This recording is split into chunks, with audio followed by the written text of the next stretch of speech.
बिस्मिल्लाहिर्रहमानिर्रहीम, अस्सलाम वालेकुम। मैं हूं ईसा नकवी और मेरे साथ मौजूद हैं अदील सरफराज। आज दिन है जुमेरात का, तारीख़ है 13 अप्रैल। एक अहम और बड़ी ख़बर इस वीडियो में आपके साथ शेयर करेंगे। हुकूमत ने एक अहम पत्ता, एक अहम कार्ड खेल दिया है chief justice of Pakistan Umar Ata Bandial के ख़िलाफ़, और बहुत ही अहम समात से सिर्फ चंद घंटे पहले ये कार्ड सामने आया है। एग्जैक्टली किस तरीके से ये मामला अफेक्ट कर सकता है उसके ऊपर हम इस वीडियो में बात करेंगे।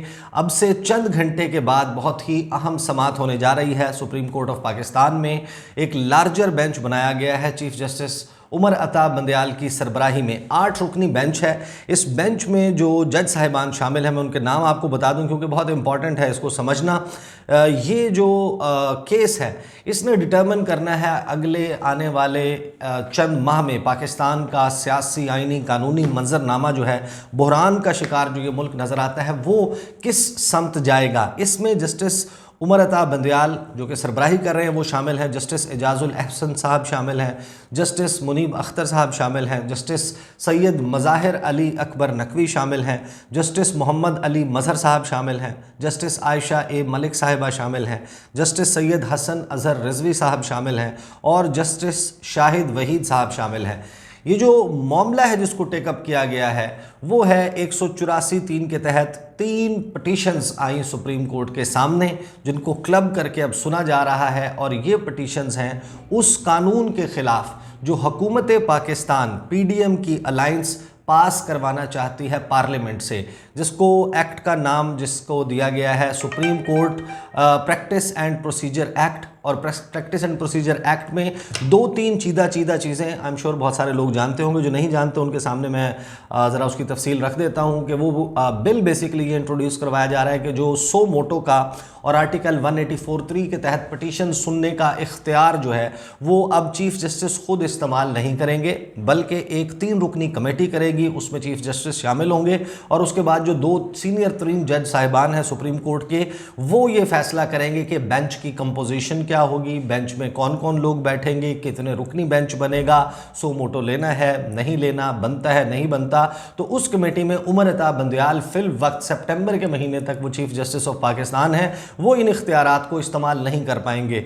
दोनों हाउसेस से इसको पास किया गया और जब कौमी असम्बली में ये पेश किया गया तो उसमें एक अमेंडमेंट मोहसिन दावड़ साहब ने शामिल करवाई। वो अमेंडमेंट ये थी कि जो माजी में लोग आर्टिकल 184(3) या सो मोटो के तहत जिनके खिलाफ फैसले आ चुके हैं वो अब अपील का हक इस्तेमाल कर सकेंगे। और इसमें ज़ाहिर है कि मियां मोहम्मद नवाज शरीफ भी शामिल हैं जिनकी ताहयात नाअहली का मामला है। इसी तरीके से जहांगीर तरीन शामिल हैं या दीगर जो अफेक्टेड पार्टीज़ हैं, वो 1 महीने के अंदर अंदर इस बिल के पास होने के बाद वो अपील कर सकेंगे। 14 दिन के अंदर बेंच बनाना होगा जब ये अपील आ जाएगी, और वो बेंच भी 3 रुकनी कमेटी बनाएगी, तो अपनी मर्जी का बेंच भी बन सकेगा। ये है सारी वो कहानी। ये बिल दोनों जगहों से पास हुआ, उसके बाद ये चला गया सदर पाकिस्तान के पास। इनके पास 10 दिन का टाइम था, 10 दिन में उन्होंने इसके ऊपर दस्तखत नहीं किए, ये कानून नहीं बना, इसको वापस भिजवा दिया गया पार्लियामेंट के पास। उसमें जो सदर ने नुकात उठाए थे वो मैं आपको आखिर में बताऊंगा, लेकिन फिर उसी सूरत में, जिस सूरत में ये मौजूद था, उसी सूरत में इस बिल को पार्लियामेंट के मुश्तरका इजलास से पास कर लिया गया। अब चीफ जस्टिस ऑफ पाकिस्तान ने इसकी करनी थी समात अब से चंद घंटे के बाद, और अभी खबर आ रही है। अदील सरफराज साहब बताएं खबर क्या आ रही है।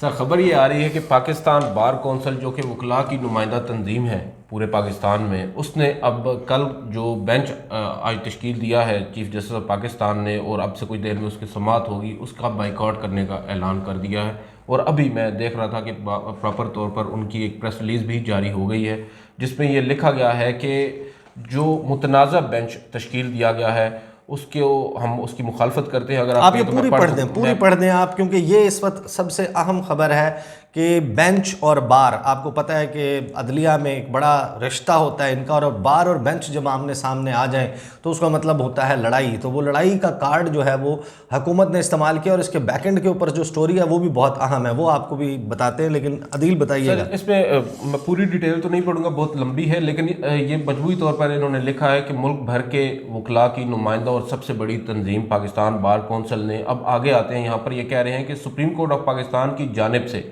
Supreme court procedure and practice bill 2023 से मुतालिक कानून नाफिजुल अमल होने से कबल ही यकतरफा और मुतनाज़ बेंच की तश्कील और मुकदमे को उजलत में समात के लिए मुकर्रर करने के इकदाम को अफसोसनाक करार देते हुए अब उन्होंने मुस्तरद किया है और साथ साथ वो कह रहे हैं कि वकला रहनुमाओं ने मुतफ़िका तौर पर इस इक़दाम को मुल्क की आला तरीन अदालत को तकसीम करने के मुतरादिफ करार देते हुए इत्तफ़ाक़ किया है कि पाकिस्तान की अदालती तारीख में कभी भी पार्लिमान की तरफ से बनाए गए किसी कानून को नाफिजुल अमल होने से नहीं रोका गया। वकला रहनुमाओं ने खबरदार किया है, अब ये अल्फाज आप ज़रा चेक करें, वकला रहनुमाओं ने खबरदार किया है कि मुल्क भर की बार कौंसल्स और एसोसिएशंस के मुतालबे पर की गई इस कानून साजी को नाफिजुल अमल होने से पहले रोकने की भरपूर मज़ाहमत की जाएगी, मुज़ाहमत रेजिस्ट किया जाएगा बिल्कुल इसको। और बाहमी मशावरत से ये फैसला भी किया गया है कि इस गैर मुनसिफाना इक़दाम के खिलाफ मुल्क भर के वकला बतौर एहतजाज कल बरोज़ जुमेरात यानी आज तकरीबन 13 अप्रैल 2023 को अदालतों का बाइकआउट करेंगे। मज़ीद बरां पाकिस्तान बार कौंसिल के मुल्क भर के मुंतखब नुमाइंदा रहनुमाओं का इजलास 17 अप्रैल 2023 को इस्लामाबाद में मुनक़िद होगा। ये आज सुबह यानी कल सुबह की ये खबर है कि इजलास उन्होंने तलब किया है 17 तारीख को। और साथ साथ अब आखिर में वो ये लिख रहे हैं कि वकला रहनुमाओं ने वाज़ेह किया है कि पार्लिमान ने यह कानून साजी मोरखा 12 अक्टूबर 2019 को लाहौर में मुनक़दा आल पाकिस्तान वकला कन्वेंशन की मंजूर करदा करारदाद के ऐन मुताबिक की है, जिससे नाफिजुल अमल होने से रोकने की हर कोशिश की वकला बरादरी भरपूर मज़ाहमत करेगी। ये सेक्रेटरी बार कौंसिल के दस्तखत के साथ जारी सही। अच्छा, मैं आपको इसका ना थोड़ा सा मंजरनामा जो है वो मैं आपको बता दूं कि ये जो बिल है और जो इस बिल में चीज़ें कही गई हैं, ये कमोबेश तमाम सियासी जमातें भी इस बात से एग्री करती हैं। तमाम जजेस नहीं तो लेकिन मेजॉरिटी जो है वो जजेस की भी इससे एग्री करती है, वकला बरादरी भी इससे एग्री करती है। प्रॉब्लम क्या है? मसला ये है कि इस बिल को एक ऐसे वक्त में इंट्रोड्यूस किया गया है जब आइन के मुताबिक 90 रोज़ में इंतखाबात का मामला supreme court of Pakistan take up करती है। वो 184(3) के तहत टेकअप किया जाता है। और जिस वक्त फरवरी के महीने में ये हुकूमत तय कर चुकी थी कि हमने किस तरीके से इस गेम को फंसाना है, क्या कुछ करना है, मैं आपकी ज़रा तवज्जो दिलाना चाहता हूँ अदील सरफराज साहब। अब आप ज़रा अपने आंखें, कान, दिल, दिमाग सब कुछ खोल कर सुने। आपको याद है कि ये किस वक्त तहलील हुई थी असम्बली में? पता है ना आपको? जी। ये 21 फरवरी की खबर है। बिल्कुल 21 फरवरी को शहबाज शरीफ से मुल्क भर की बार कौंसल्स के 9 मुंतखब आला ओहदेदारान के वफ़द की मुलाकात। और ये मैं आपको एपनिक जो है उसकी वेबसाइट से पढ़कर सुना रहा हूँ ये ख़बर, और इसको जारी किया था APP ने भी और बाकी उन्होंने भी जारी किया था। इसमें ये कहता है APP ने जो सरकारी ख़बर रसां इदारा है उसने बताया कि वज़ीर-ए-आज़म मोहम्मद शहबाज शरीफ ने वकला तहफ़्फ़ुज़ एक्ट की मंजूरी देते हुए यकीन दहानी कराई है कि आला अदलिया में जजेस की तैनाती के हवाले से वकला बरादरी से भरपूर मशावरत की जाएगी। बार कौंसिल सुप्रीम कोर्ट के अज़ खुद नोटिस पर हक़ के अपील के मुतालबे पर बिल का मुसव्वदा लाए। ये इस वज़ीर-ए-आज़म ने कहा उनको कि आप लेकर आए मुसव्वदा। हुकूमत सुप्रीम कोर्ट के अज़ खुद नोटिस पर हक़ के अपील का बिल पार्लिमान में मंजूरी के लिए पेश करेगी। फरवरी में ये पेशबंदी शुरू हो गई थी। ये हुकूमत उस वक्त इनको कह रही थी जब ये पंजाब वाला खैबर पख्तूनख्वा वाला मामला हो गया था, तो ये आपको याद होगा कि मीटिंग्स चल रही थी। इनके जो आइनी कानूनी अजहान हैं उनको ये टास्क दिया गया था कि किस तरीके से इल्तवा का शिकार करना है इलेक्शंस को। पहले गवर्नर और इलेक्शन कमीशन के दरमियान एक वॉलीबॉल का मैच हुआ, पिंग पोंग खेल रहे थे वो, टेबल टेनिस, बॉल इधर से उधर, उधर से उधर, इसने तारीख देनी है, नहीं उसने देनी है। लाहौर हाई कोर्ट का 10 फरवरी का फैसला आ चुका था। उसके बाद ये सब कुछ इन्होंने किया।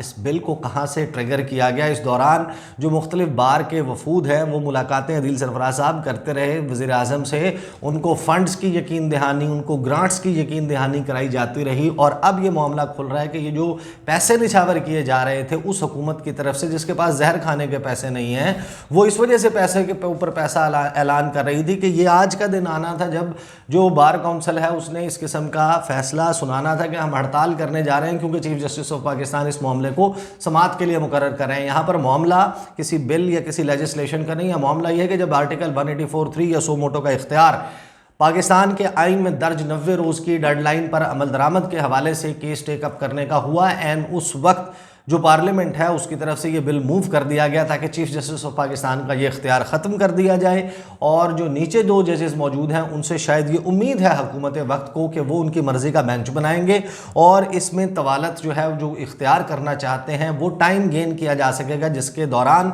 इमरान खान साहब को जो है वो काबू किया जा सकेगा, कंट्रोल किया जा सकेगा। तो ये जनाब ये कहानी है और इसमें वाज़े सी बात है। बहुत सारे जो आइनी कानूनी माहिरीन आदिल सरफराज साहब वो ये कहते हैं कि जो आइन का आर्टिकल 191 है और 67 है वो एक दूसरे से मुशाबत रखते हैं। 67 जो है वो ये कहता है कि पार्लियामेंट ने अपने जो हाउसेज़ हैं कौमी असम्बली और सेनेट, उन्होंने अपना rules of procedure and conduct of business अपना ज़ाब्ता कार बनाना है कि हम कैसे अपनी कार्रवाई चलाएंगे। इसी तरह आर्टिकल 191 कहता है कि सुप्रीम कोर्ट ऑफ पाकिस्तान ये फैसला करेगी, ये रूल्स अपने बनाएगी कि किस तरीके से सुप्रीम कोर्ट ने वर्क करना है। और 1980 से अब तक जो ज़ाब्ता चला आ रहा है वो इसी आर्टिकल के तहत बनाया गया है और अब आइन में तब्दीली एक मातहत लेजिस्लेशन के ज़रिए करने की कोशिश की जा रही थी। बहरहाल अब ये मामला कैसे अनफोल्ड होता है, क्या बार और बेंच सामने आने से जो है वो इस फैसले के ऊपर कोई फ़र्क पड़ेगा, क्या सुप्रीम कोर्ट अब ये दबाव ले जाएगी, चंद घंटे रह गए हैं, आने वाले वक्त में देखना होगा। इसके हवाले से बातचीत का सिलसिला जारी रहेगा। मुझे और आदिल सरफराज को इजाज़त दीजिए। अल्लाह हाफ़िज़।